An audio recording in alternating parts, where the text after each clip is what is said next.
The signal came in the dead of night, a faint pulse of light and sound that traveled across the vast emptiness of space. It was unlike anything humanity had ever seen. The scientists at the Deep Space Observatory were the first to notice it. At first, they thought it was a glitch, a random burst of cosmic noise. But as they listened closer, they realized it was a message, a warning. The signal was short but clear.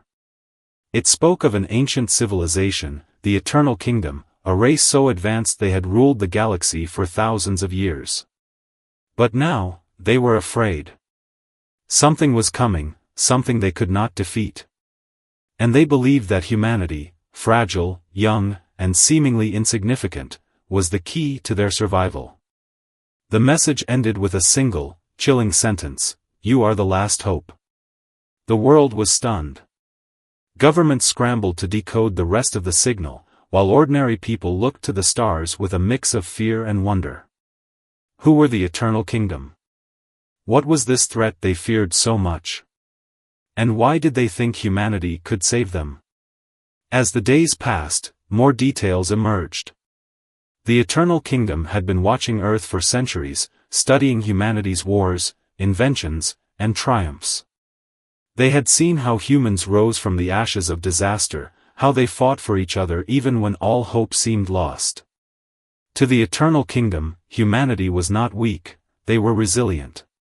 And resilience, they believed, was the one thing that could save the galaxy. But not everyone was convinced. Some thought it was a trick, a way for the Eternal Kingdom to enslave humanity. Others feared that answering the call would bring the threat to Earth. Yet, despite the doubts, a team of brave explorers and scientists volunteered to make contact. They knew the risks, but they also knew that this was their chance to prove that humanity was more than just a speck in the universe. As the team prepared for their journey, the world held its breath. No one knew what they would find out there, but one thing was certain: the fate of the galaxy now rested in the hands of humanity. The journey to the Eternal Kingdom was unlike anything the human team had ever experienced. Their ship, equipped with the latest technology Earth had to offer, was dwarfed by the massive vessels of the Eternal Kingdom. As they approached the heart of the galaxy, they were greeted by a sight that left them speechless. The Eternal Kingdom was a civilization of unimaginable scale and beauty. Their cities floated among the stars, glowing with a soft, golden light. Towering structures of crystal and metal stretched into the void, connected by bridges of pure energy. It was a place where science and art seemed to merge, where every detail spoke of centuries of knowledge and power. The humans were brought to the Grand Hall, a vast chamber filled with representatives of the Eternal Kingdom. These beings were tall and elegant, their features sharp and otherworldly. They spoke in calm, measured tones, but there was an undercurrent of urgency in their words. "We have watched your species for a long time," said the leader of the Eternal Kingdom, a figure known only as the Sovereign. "You have faced countless challenges, yet you always find a way to survive. This is why we believe you can help us." The Sovereign explained that the Eternal Kingdom had ruled the galaxy for millennia, their power unmatched. But now, they faced a threat they could not understand, a force that consumed entire worlds, leaving nothing but darkness in its wake. Their greatest weapons, their most advanced technology, had failed to stop it. "We have everything," the Sovereign said, "except what you possess. Your resilience, your ability to adapt and overcome, this is what we lack. This is why we need you." The humans listened in awe, but also with growing unease. They had come expecting to face a physical enemy, but this was something far more abstract. How could they, a species still struggling to explore their own solar system, hope to defeat a threat that even the Eternal Kingdom could not understand? The Sovereign sensed their doubt. "You do not yet see your own strength," they said. "But you will. We will give you a task, a test of your abilities. If you succeed, you will prove that our faith in you is not misplaced." The task was simple in concept but daunting in execution. A planet on the edge of the Eternal Kingdom's empire was dying, its atmosphere poisoned and its ecosystems collapsing. The humans were to find a way to save it, using whatever resources they could find. The team accepted the challenge, though they knew it would not be easy. As they prepared to leave for the dying planet, they couldn't shake the feeling that this was only the beginning. The Eternal Kingdom had shown them their power, but they had also revealed their vulnerability. And in that vulnerability, the humans saw an opportunity, not just to prove themselves, but to learn what it truly meant to be human. The dying planet, known as Erythra, was a bleak and desolate place. Its once vibrant oceans had turned to toxic sludge, and its skies were choked with ash. The air was thin, barely breathable, and the ground was littered with the remnants of a civilization that had long since vanished. It was a world on the brink of death, and the human team knew they had little time to save it. As they stepped off their ship, the weight of the task ahead settled heavily on their shoulders.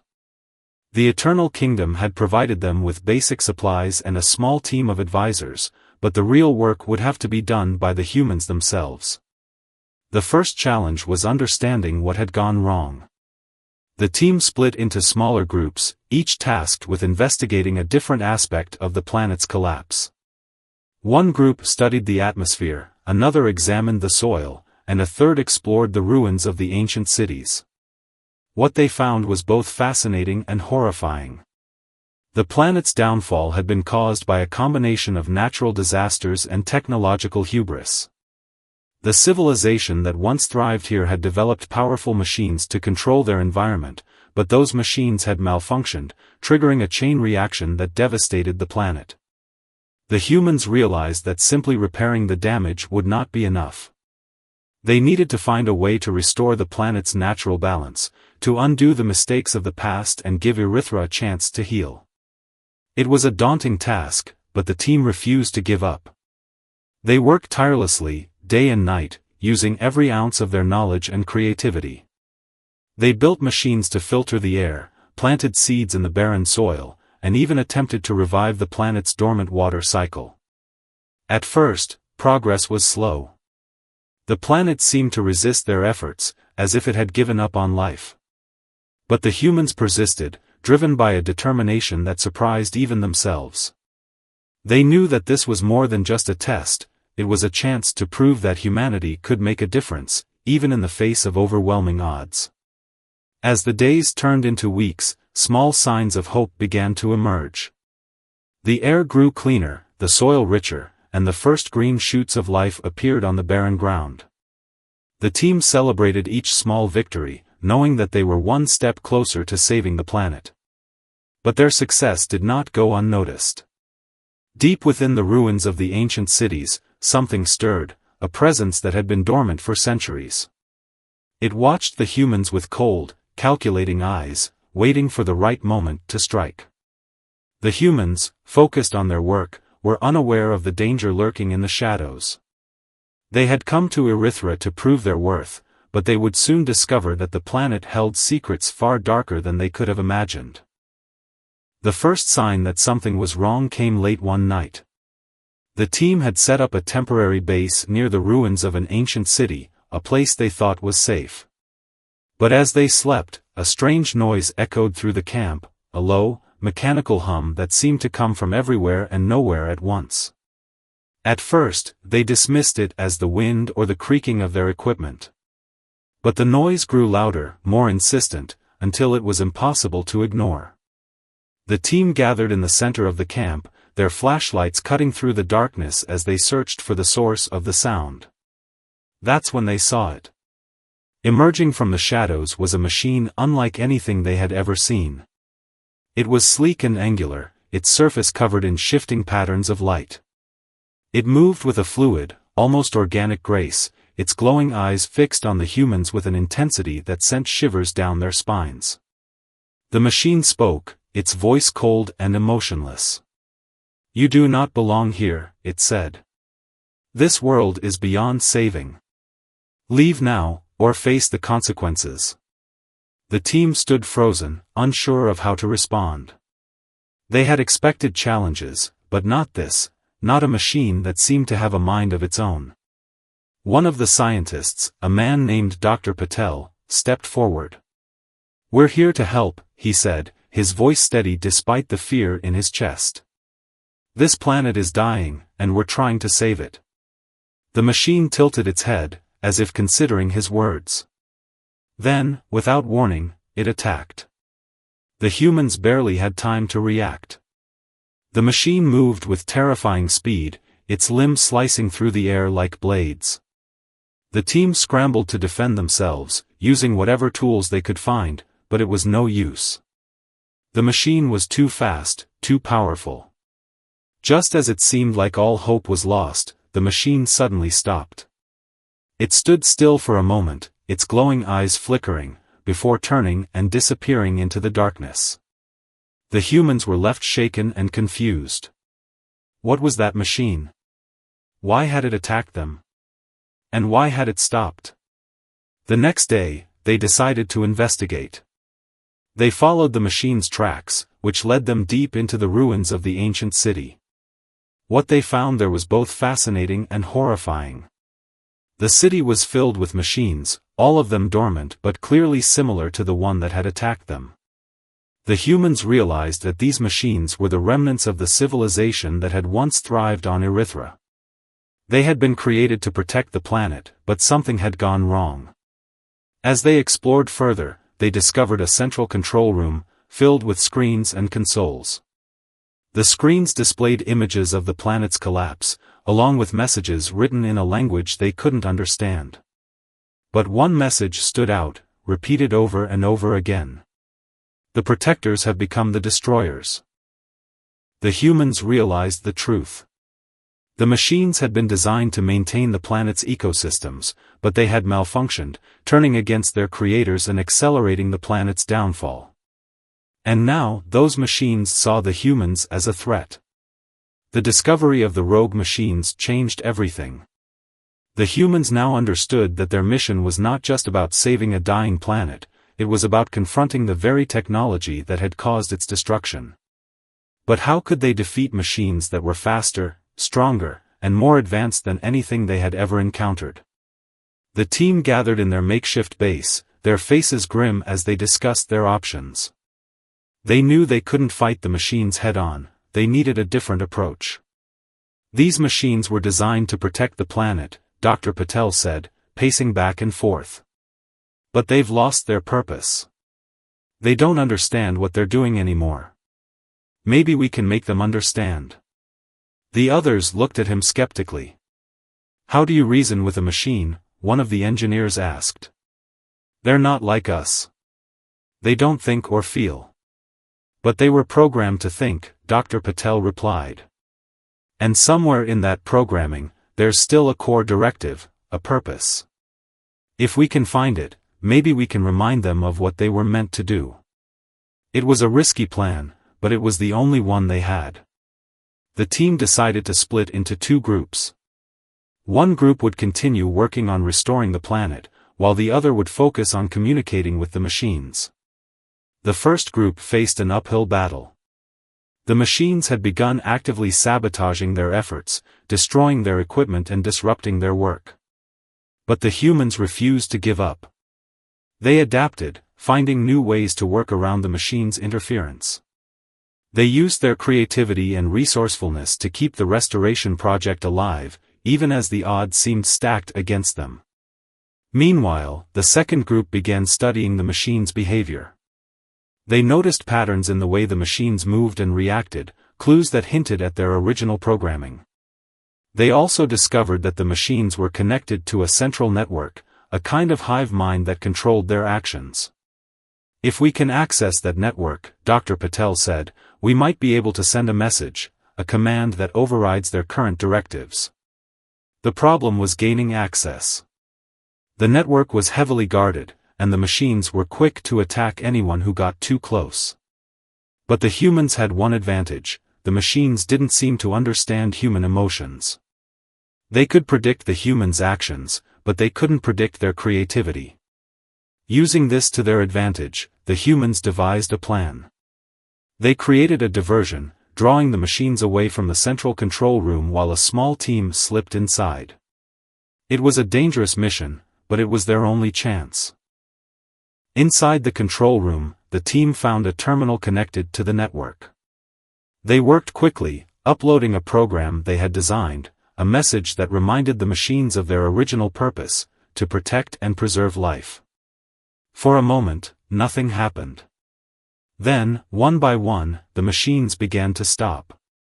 Their glowing eyes dimmed, and their movements slowed. The humans held their breath, waiting to see if their plan had worked. Finally, the leader of the machines spoke. "We, remember," it said, its voice softer now, almost human. "We were meant to protect. But we failed." The humans felt a surge of hope. They had reached the machines, not through force, but through understanding. The machines had stopped their attacks, but the humans knew their work was far from over. The machines' memories were fragmented, their programming corrupted by centuries of malfunction. They remembered their purpose, but they didn't know how to fulfill it. "We need to help them," Dr. Patel said. "If we can repair their programming, they can help us save this planet." The team set to work, combining their knowledge of technology with their understanding of the machine's behavior. It was a delicate process, like untangling a knot that had been tied too tightly. One wrong move could cause the machines to revert to their destructive ways. As they worked, the humans began to see the machines in a new light. These weren't mindless destroyers, they were tools that had been broken and forgotten. The humans felt a strange kinship with them, a sense of shared purpose. But not everyone was convinced. Some members of the team worried that the machines were too dangerous to trust. "What if they turn on us again?" one of the engineers asked. "We're taking a huge risk." "We don't have a choice," Dr. Patel replied. "We can't do this alone. We need their help." The turning point came when the humans discovered a way to repair the machine's core programming. It was a complex process, requiring them to rewrite the machine's code while keeping their original purpose intact. They worked tirelessly, their hands trembling with exhaustion but their minds sharp with focus. Finally, after what felt like an eternity, they succeeded. The machine's eyes glowed with a new light, their movements smooth and purposeful. They turned to the humans, their voices filled with gratitude. "Thank you," the leader of the machines said. "You have given us a second chance. We will not fail again." With the machines on their side, the humans' work progressed faster than ever. The machines used their advanced technology to accelerate the planet's restoration, while the humans provided the creativity and adaptability that the machines lacked. Together, they were an unstoppable team. But even as the planet began to heal, the humans couldn't shake the feeling that their journey was far from over. The Eternal Kingdom had sent them here for a reason, and they had proven themselves in ways they never thought possible. But what lay ahead? What other challenges would they face? The answer came sooner than they expected. As they celebrated their success, a new signal arrived, a message from the Eternal Kingdom. "You have done well," the Sovereign's voice echoed through their communication devices. "But the true test is yet to come. The threat we face is greater than you can imagine. Prepare yourselves, for the fate of the galaxy depends on you." The humans exchanged uneasy glances. They had saved a dying planet and redeemed a race of rogue machines, but now they were being called to face an even greater challenge. The message from the Eternal Kingdom left the humans with more questions than answers. What was this greater threat? And why did the Sovereign believe that humanity was the key to stopping it? The team knew they couldn't stay on Erythra forever. Their mission was far from over. As they prepared to leave the planet, the machines approached them one last time. "We owe you a debt," their leader said. "You have given us a new purpose. If you ever need our help, we will be here." The humans thanked the machines, feeling a sense of pride and accomplishment. They had not only saved a planet but also forged an unlikely alliance. It was a reminder of what humanity could achieve when they worked together. When they returned to the Eternal Kingdom, they were greeted with a mixture of awe and respect. The Sovereign and their advisors had been watching the humans' progress, and they were impressed by what they had accomplished. "You have proven yourselves," the sovereign said. "But the true test lies ahead. The threat we face is not just a physical enemy, it is a force that consumes entire civilizations, leaving nothing but darkness in its wake. We call it the void." The humans listened intently as the sovereign explained the nature of the void. It was an ancient, cosmic force that had existed since the beginning of time. It fed on chaos and destruction, growing stronger with every world it consumed. The Eternal Kingdom had tried to stop it, but their greatest weapons had failed. "We have everything," the sovereign said, "except what you possess. Your resilience, your ability to adapt and overcome, this is what we lack. This is why we need you." The humans felt the weight of the sovereign's words. They had come so far, but now they were being asked to face something far beyond their understanding. It was a daunting task, but they knew they couldn't turn back. As they prepared for the next phase of their mission, the humans noticed a change in the Eternal Kingdom. The once proud civilization, so confident in its power, now seemed uncertain. They had always believed that technology and knowledge were the keys to survival, but the void had shown them the limits of their understanding. For the first time, the Eternal Kingdom began to look to humanity not as tools, but as equals. They started to learn from the humans, studying their history and their ways of thinking. It was a slow process, but it was a start. The humans, in turn, began to see the Eternal Kingdom in a new light. They realized that this ancient civilization, for all its power, was not so different from humanity. They had their flaws and their fears, but they also had the capacity to change. As the two species worked together, a bond began to form, a bond based not on power or technology, but on mutual respect and understanding. It was a small glimmer of hope in the face of the darkness that lay ahead.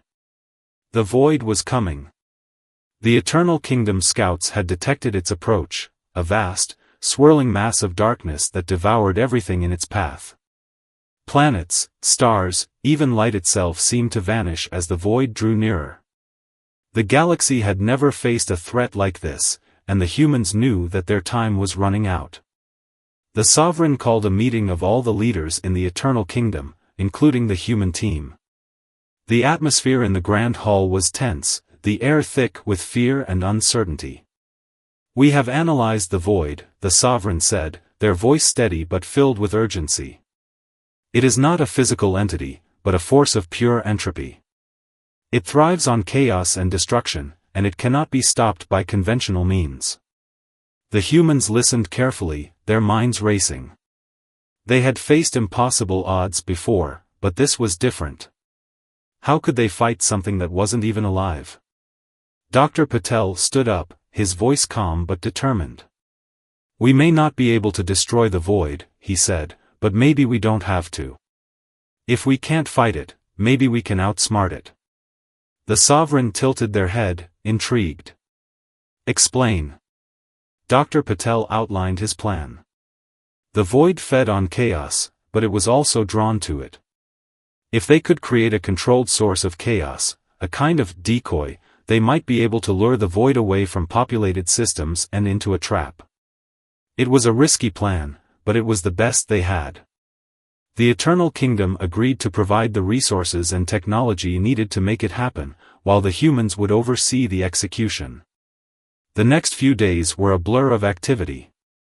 The humans worked alongside the Eternal Kingdom scientists and engineers, designing a device that could generate the kind of chaotic energy the void would find irresistible. They called it the Chaos Engine. As the void drew closer, the team prepared to deploy the Chaos Engine. They chose a remote, uninhabited system far from any populated worlds. It was a desolate place, but it was the perfect location for their plan. When the time came, the humans and their allies watched from a safe distance as the Chaos Engine was activated. The device emitted a burst of energy so powerful that it distorted space itself, creating ripples that spread across the galaxy. For a moment, nothing happened. Then, slowly but surely, the void began to change course. It was drawn to the chaos engine like a moth to a flame, its dark tendrils reaching out toward the source of the energy. The humans held their breath as the void approached the trap. This was the moment of truth. If their plan worked, the void would be contained. If it didn't, the galaxy would be lost. As the void entered the system, the chaos engine unleashed a final, massive burst of energy. The void recoiled, its form twisting and writhing as it tried to escape. But it was too late. The energy from the chaos engine surrounded the void, trapping it in a kind of cosmic cage. The humans cheered, their voices filled with relief and triumph. They had done it. They had stopped the void. But as they celebrated, Dr. Patel noticed something strange. The void wasn't just trapped, it was shrinking, its dark form collapsing in on itself. "What's happening?" one of the engineers asked. Dr. Patel frowned. "I'm not sure. But I think it's dying." The void let out one final, deafening roar before it vanished completely, leaving behind nothing but empty space. The galaxy was safe, but the humans couldn't shake the feeling that they had just witnessed something far greater than they could understand. The void was gone, but its impact would be felt for generations. The galaxy had been saved, but not by weapons or technology, not by the power of the Eternal Kingdom or the ingenuity of humanity alone. It had been saved by something far greater, the unity of two civilizations, working together to achieve the impossible. The humans returned to the Eternal Kingdom as heroes. The sovereign greeted them with a respect that went beyond words. "You have shown us something we had forgotten," the sovereign said. "True strength does not come from power or knowledge, but from the ability to adapt, to care, and to hope." The humans were humbled by the sovereign's words. They had come to the Eternal Kingdom as outsiders, unsure of their place in the galaxy. But now, they were seen as equals, not because of their technology or their strength, but because of their humanity. As the celebrations began, the humans took a moment to reflect on their journey.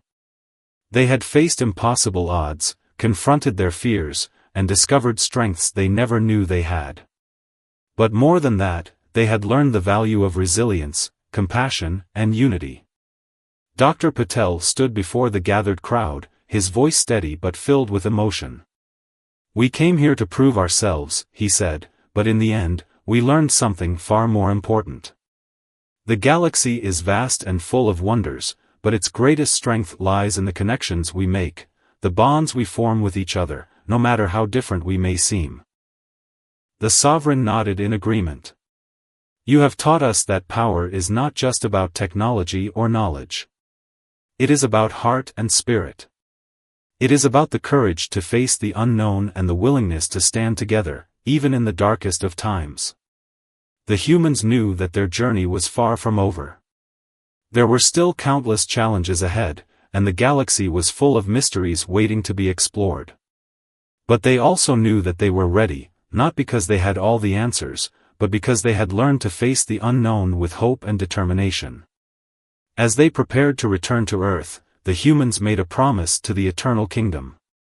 They would remain allies, working together to protect the galaxy and to learn from each other. It was a promise born not out of obligation, but out of respect and friendship. The final lesson of their journey was simple but profound: true strength lies not in what we can achieve alone, but in what we can accomplish together. And so, the story of humanity and the Eternal Kingdom became a legend, a tale of courage, resilience, and the power of unity. It was a reminder that no matter how vast the universe may be, the bonds we form with each other are what truly matter.